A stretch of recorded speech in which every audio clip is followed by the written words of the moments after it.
Good morning or good afternoon, everybody. This is AHauntedRob, and we are here with my very first playthrough of Final Fantasy XIV on YouTube. What I thought we were going to do is, instead of just jumping in and playing a character that I have played extensively, we're going to start from the beginning and treat it a bit like a beginner's guide. So we're going to start with character creation and run right the way through the story, doing the job storyline as well for whichever job we pick, and maybe changing it to different classes as we go through, just to give people an understanding of the game a little bit better. So first and foremost, let's make our character. As you can see, we have a wide range of races to choose from the Hure to the Elzen, the very small Lalafell, the Cat People, the Makot, the Rodagan, which are stereotypically like the Orcs, or an Orcish race if you're playing D&D, the Eorzea, which are Dragon People, which if I select you can see via their little tails and their horns, the Hrothgar, which are Lion Folk, in a similar vein to Final Fantasy X's Kumari and the Ronso, and then the Viera, which are pulled straight from Final Fantasy XII and the world of Ivalice. There is some connections between Final Fantasy XIV and Final Fantasy XII's Ivalice, from certain locations being accessible through dungeons to the Viera race here. So I have access to all of them. As you can see, Hrothgar is the only one that is a male-only race. Viera was female only up until the last expansion, and then they got a male version. Hrothgar have not had a female version as of yet, which is a bit upsetting, but never mind. I think it's probably because there is a lower number of people playing Hrothgar, and there was a huge demand for male Viera to be brought into the game. So, who are we going to pick? Well, you can actually change your race after you've created the character. When you finish the main story, you do get a potion called a Fantasia, and you're able to change your race as well as the look of the character. I've done this a couple of times with my main character, as well as having multiple other characters, so I've been able to play most of these races in one way, shape or form. The two that are closest to me in terms of what I play is the Lalafell or the Makot.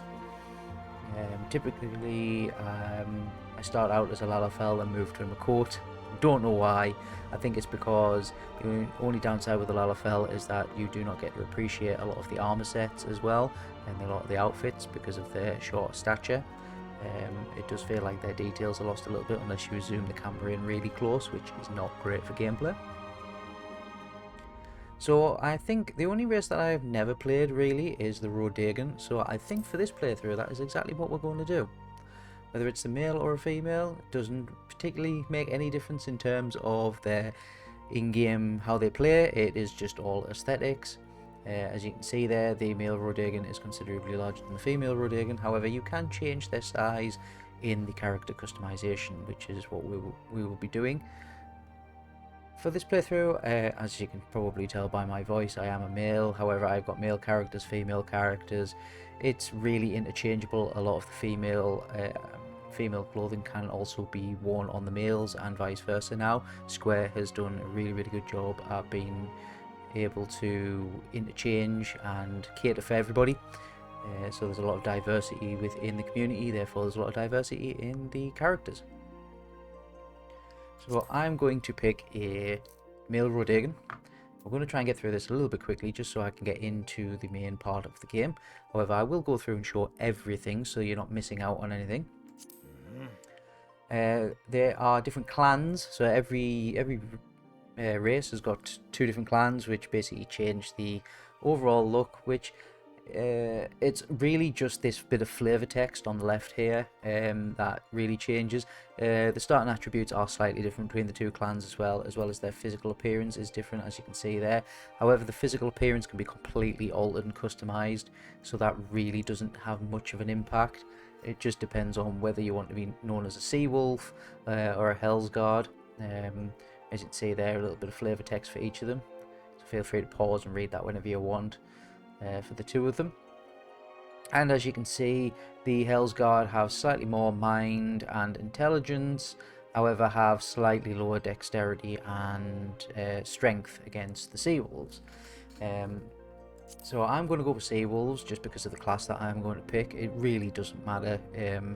The attributes are so minimal in comparison to what the game will then sort of level you up into, as well as the equipment that you have. So it's a little bit besides the point. I think it might just really be sort of that high level meta for PvP, only where it matters if you have 1 or 2 extra attribute stats over somebody else. But again, there's probably ways and means around going around and fixing and changing that throughout the game anyway.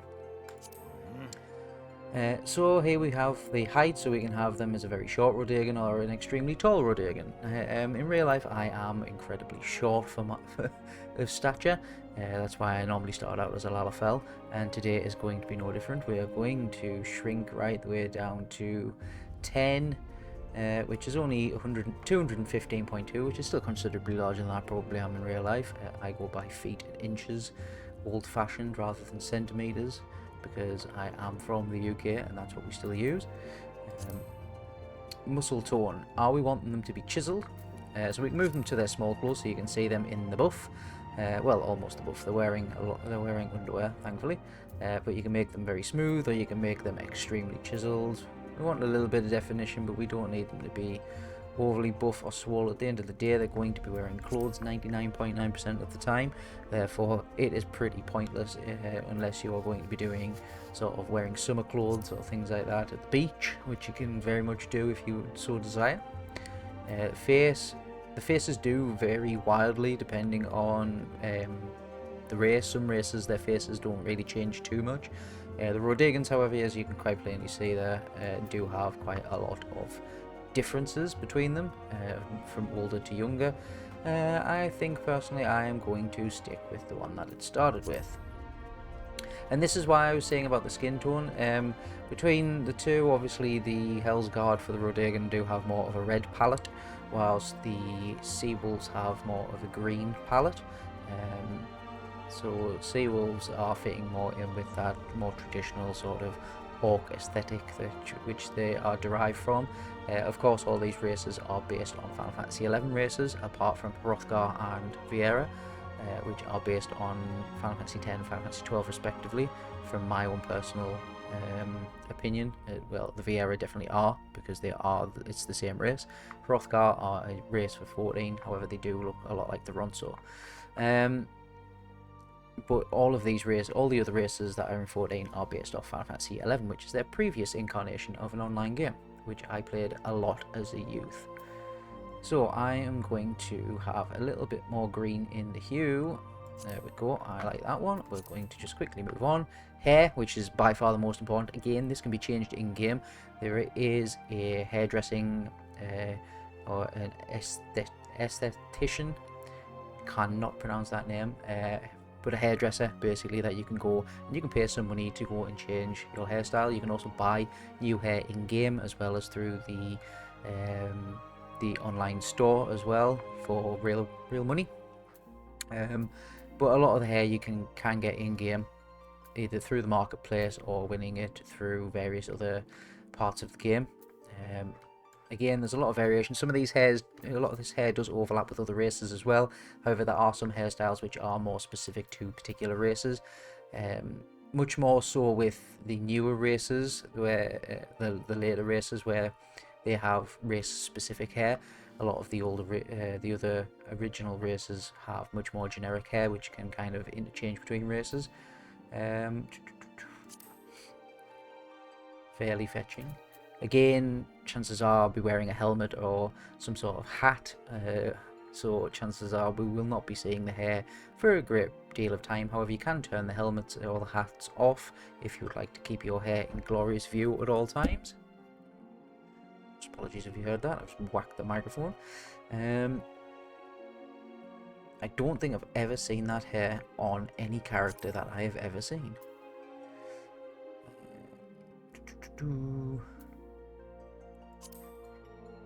That is giving me Zack Fair / Angel vibes for days. Could be completely bald if I choose to, but then that kind of kills all the fun with the hairstyles. I quite like that one. I'm going to go with that one. And again, with this you can have just a single colour hair, or you can have highlights, which allow you to have two different colours in your hair. As you can see here, here's the highlights. The highlights on different hairstyles vary. Some have very little highlights, some, like this one, quite plainly have a lot of highlights, which is great for customization. I am going to...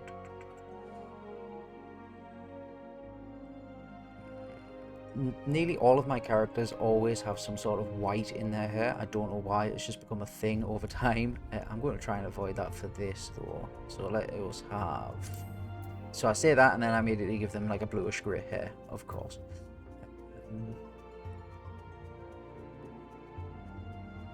Let's go wild. I don't have blue hair with purple tips at the moment.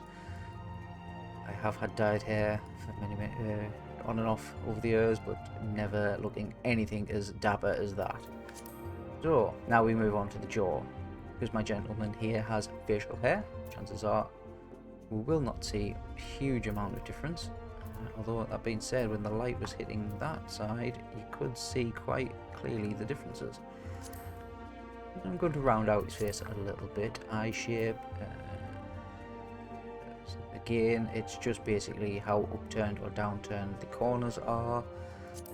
Them ones, I'll go there. Large or small iris. I always go large iris purely because the small ones, it means that you get to see less of the colour. It also makes them look a little bit more psychotic. So if that is what you're looking for, then go for the small ones. But you do lose a lot of the colour that you can get with the pupils, or the irises, sorry. And again, you can have odd eyes, so you can have one of one colour, one of the other if you want to have heterochromia, which is usually pretty cool. And then a lot of people like to roleplay in this game, so you could have a backstory that they have one magical eye, they have a damaged eye, they have a cursed eye, etc, etc. Or they could just have heterochromia, which is the eye condition where you have two different colour eyes. I'm just going to keep the same eyes, I think, for now, but I'm going to give him a lovely purplish hue to go with the hair, I believe. But again, you can change all of this using a Fantasia, which unfortunately does cost real money after you use the first one that you get for free. Eyebrows, we will go with the slightly more pronounced eyebrow. Nose, all Rodagans have very wide set noses because of their racial feature, so you cannot make it any narrower. However, you can make it an awful lot more pointy, like that one for instance, but it does look very, very pointy at the front. I'm going to just go for type 2. Mouth, again, it's just lip fullness and lip width, or mouth width realistically. I'm going to go for type 4 with them ones, and then you can actually put a colour, so it starts out with none in the top right here. However, you can have light, which allows you to put a little bit of colour into the lips, or dark, which makes it look more like they're wearing some form of lipstick rather than it being their lip colour. Typically I go with none and just leave it as natural. I'm going to go with light here and just add a little bit of colour to the lips. And then facial features. So do you want facial hair? Do you want scars? Yes or no? So you can have as many scars as you want. You can select all of these and make them look really battle worn, or you can deselect them all and make them look extremely clean shaven. What I am going to do right now is I am going to make them look facial hair. I have facial hair. I am very, very proud of my facial hair. It's the only thing that makes me not look like a child still, despite my age. And I'm going to use this one here just to give a bit of flavour to the character's face. Tattoos, you can have both eyes covered, you can get rid of one. I'm going to keep that one because it offsets the tattoo quite nicely. You can also colour it as well. Again, I think I might go with the whole purple vibe, so I'll give it a darker purple. And then you can do face paint, which can either be makeup or more tattoos, or even freckles if you so desire. It can also change the complexion, so this one will give you more of a mottled or dirty looking complexion, especially if you change the colour. Or war paint, tribal paints, things like that. I'm not going to have any of those today. And then face paint colour, we don't have face paint, so that doesn't really matter. Might have heard that. That's just an air freshener going off. And then the final thing is the voice, which I cannot hear at the moment. I'm not wearing headphones, so I'm just going to stick with... Where did he go? I'm going to stick with the type 1. The character does not speak. It is more just the grunts, the groans, any sort of noises they make when they are performing special moves, attacks, magic, anything like that, when they're taking damage. As well as sometimes in cutscenes they might make the odd grunt, groan, or laugh as well. So we're going to confirm that out, and that is probably the quickest I've ever made a character. So, no, I'm not going to save the appearance. Now we get to pick their birthday, effectively. There is 12 months of the year, the same as it is in the real world, and pretty much everywhere has 32 days, I believe. Yep, they all have 32 days, which is obviously one more than the maximum amount of days that we have. It has no effect on gameplay, as it says there. This selection has no effect on gameplay. So you can pick your own date of birth if you want. So that's January, February, March, April, May, June, July, August, September, October, November, December. Or you can just pick a random one. It has no impact at all. So for the sake of this, I am just going to go the 20th of the 3rd umbral moon. Again, this has no effect on gameplay, but this is just, again, it helps build the character and a bit of flavour to the character. Which character's patron deity do you want to have? Each of these are one of the various gods of the world. They all fall, like most RPG games, if you are able to select a patron deity, they are sort of into different categories. So Halone is the goddess of war, Menfina is the keeper of the moon and goddess of love, etc, etc, etc. So you feel free to pick one of these. They also have elemental aspects as well, as you can see picked by the colours. It doesn't affect anything within the game. It is just a bit of flavour text to make your character a bit more a part of the world.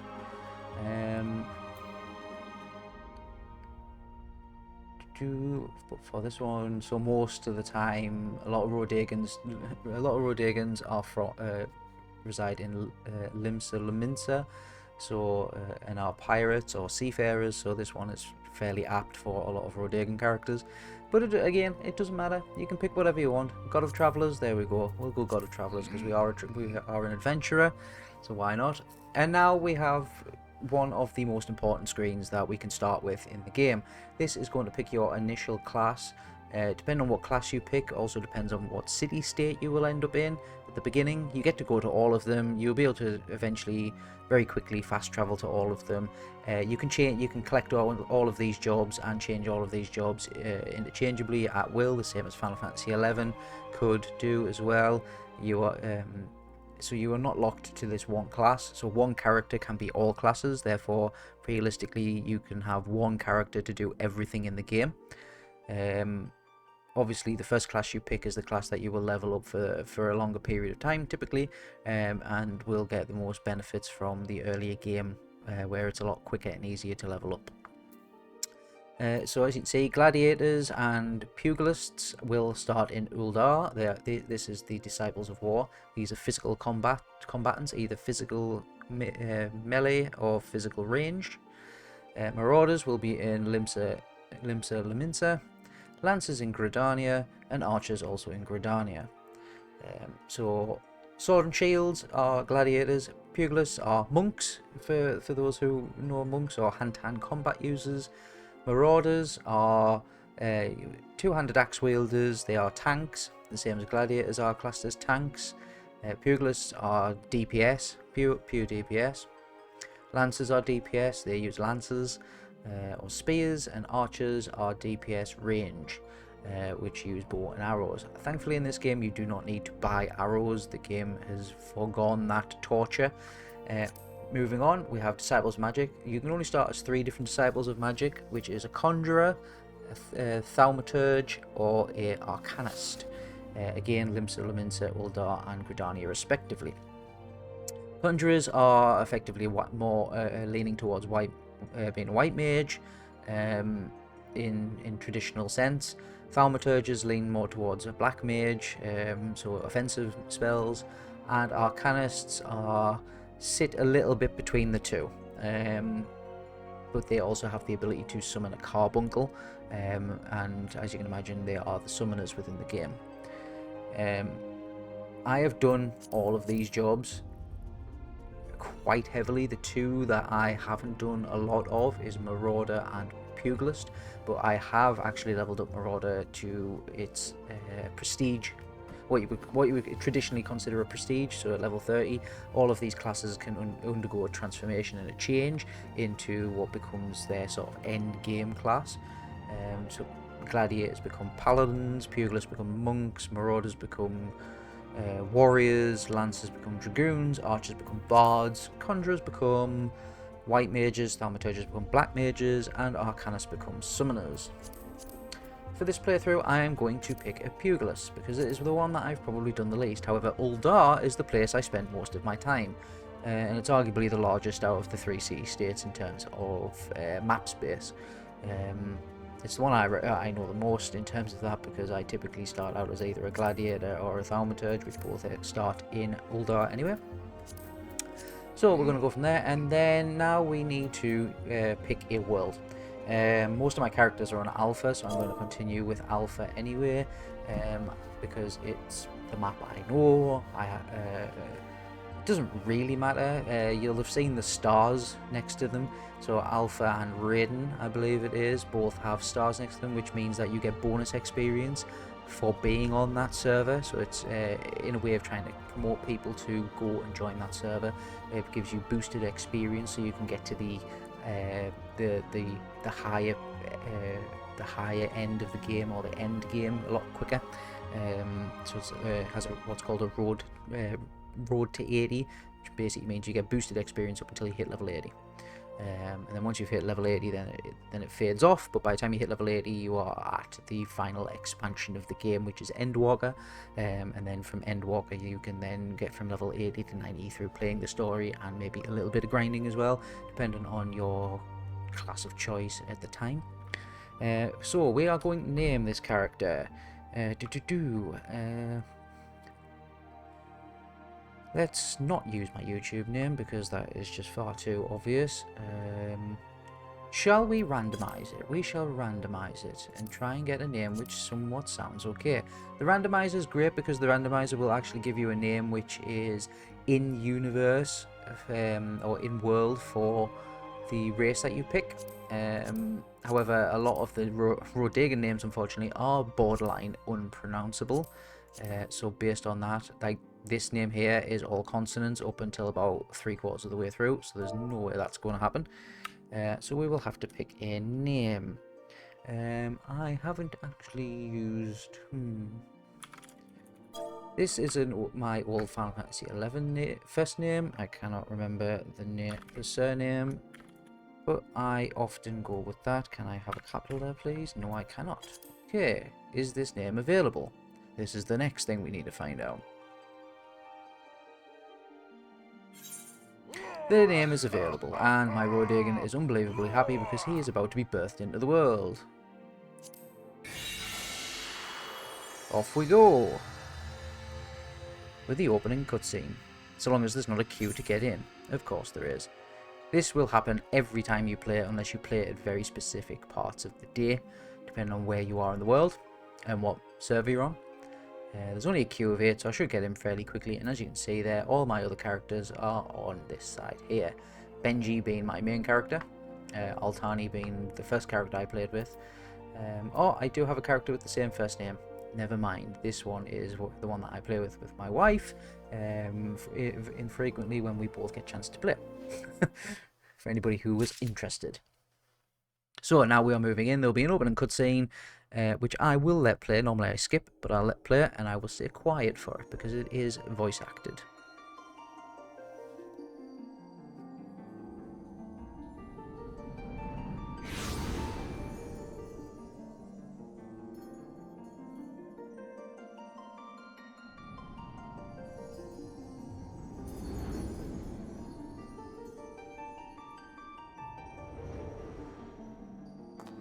Here.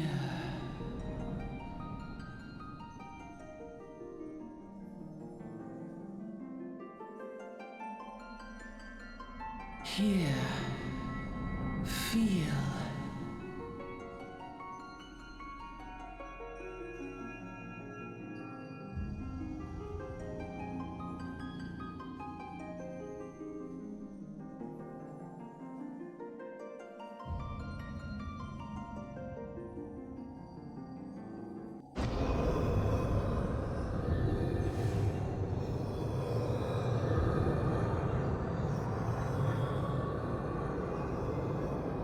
Hear, feel, think.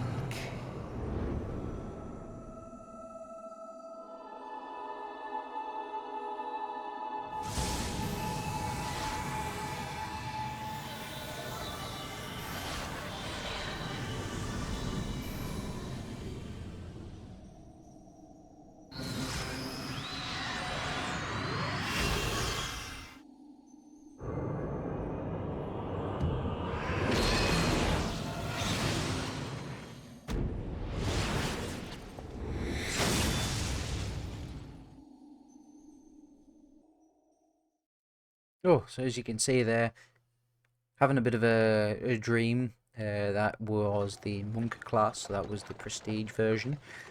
That's what I will eventually turn into, and that is the equipment that you will get once you hit level 50. So you look a little bit like a chocobo.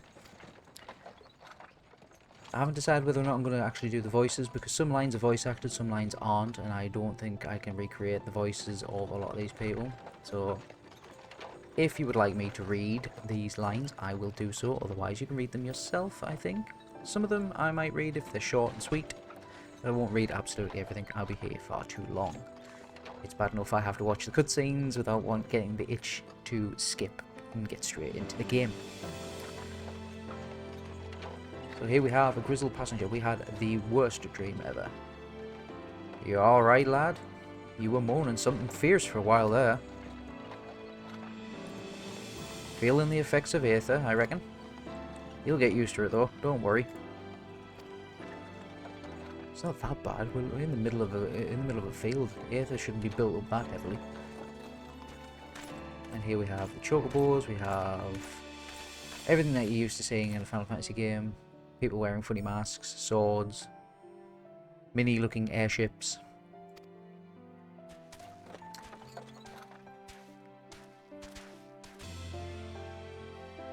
Oh, we're being held up. Oh, we're being hustled. There's definitely nothing wrong with the cargo. Oh, I didn't realise there was two other people sat there. Oh, so, okay, so yeah. I'm an honest peddler, not doing anything wrong. Obviously, this brass blade, I'll get my teeth back in, shall I? Is obviously wanting to try and do some sort of side hustle, dodgy dealing, etc. Or he took that out of his back pocket and is planting it straight on this poor old man's, poor old peddler's cargo. Oh, this is just setting the scene. This city is obviously not the best place to be that we're going to.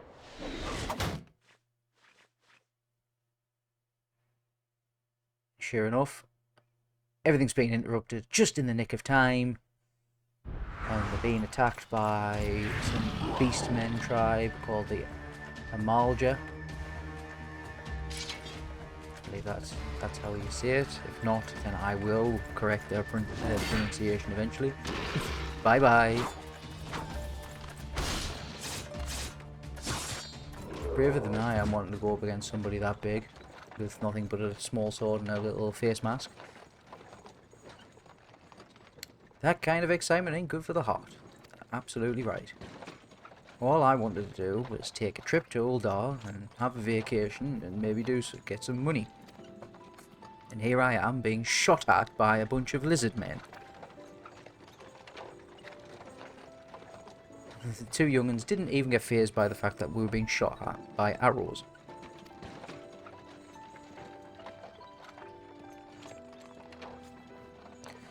Brent's the name and peddling's me trade.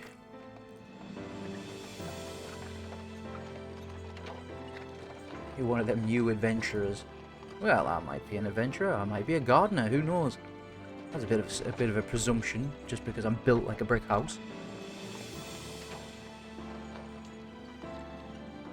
Yeah, venturing might be a risky business, but it's to amass a fortune. I want to retire and have a house with a garden and a picket fence, like everybody does.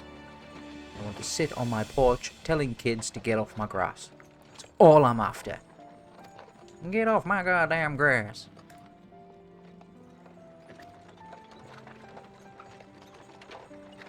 I will forewarn you, everybody, that these intros when you start the game are incredibly long just to get into the game, but it does set the scene. No, it's not my first time in Uldar.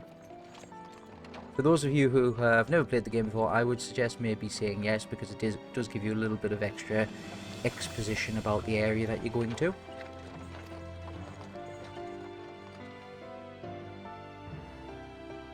Uldar's ruled by the Sultanate in name, but as most folk know, the Syndicate holds all the real power. Them and their monetarist cronies would happily get rid of her grace altogether, but that won't happen while she still commands the loyalty of the Royalists. And the Royalists ain't nothing if not loyal.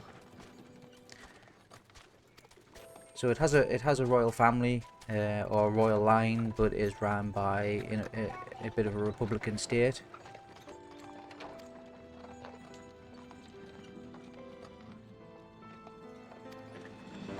So here's Uldar. Deep in the sun-baked south, surrounded by the shifting sands of an endless desert, she rises. A solitary rose amidst the dust and rock, a symbol of defiance. Her name, Uldar.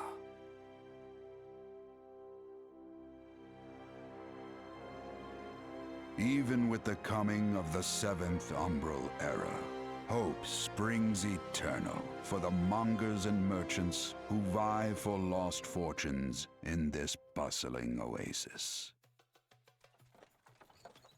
As the twin faces of Nold Thal maintain their vigil over all that has been and shall be, the present proffers a brave soul.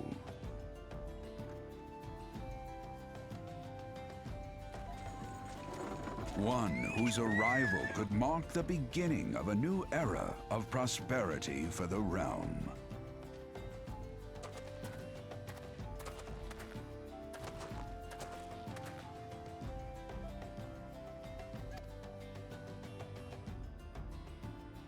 And so we finally make it to Uldar. Brent is now leaving to go sell his wares at the market, and we are being shuftied on into the city walls proper.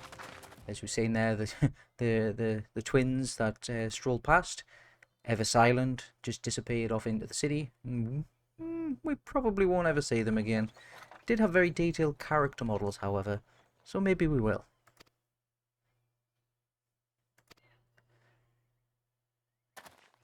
And I'm sure we'll see Brent again. We got far too much dialogue with Brent to May not the see him traders again. nurture our fortunes as they kindle the flames which burn within us all. For by fire are we reborn.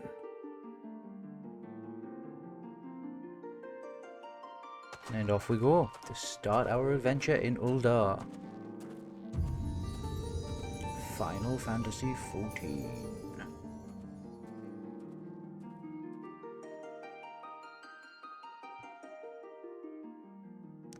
That is perhaps the first time I've watched that all the way through for a good few years.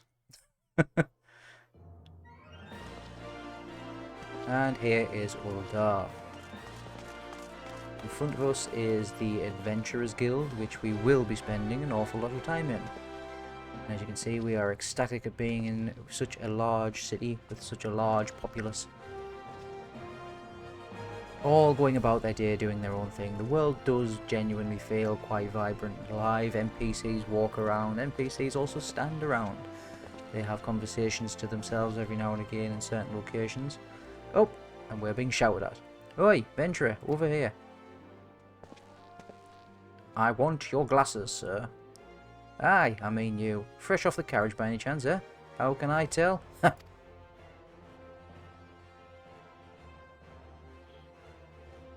Name's Waymond and my business is known every bugger else's. Fair enough, Waymond.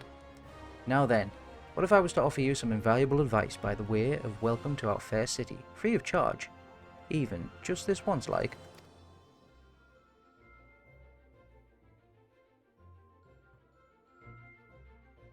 So naturally, Waymond is the person who we're going to speak to in order to understand. I'm doing mouse and keyboard.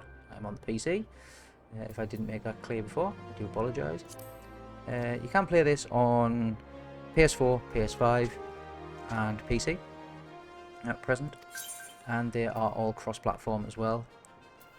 Nope, we don't want this. Right, so we have the standard hotbar here with a bunch of stuff that is fairly useless. Sprint is okay. I'm going to remove that, remove teleport, remove the player guide.